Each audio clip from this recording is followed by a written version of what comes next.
আগামীকাল ঈদ, আর আজ ঈদের আগের দিন মাহমুদপুর হাফিজিখানা মাদ্রাসার ছাত্ররা সবাই মিলে মাহমুদপুর ঈদগাহ পরিষ্কার করছে।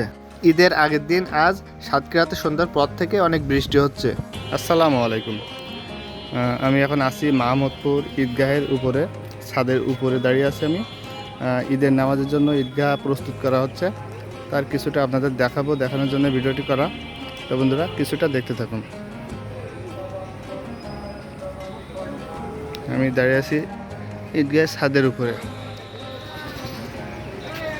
এবার সে হচ্ছে রাস্তা দেখা যাচ্ছে।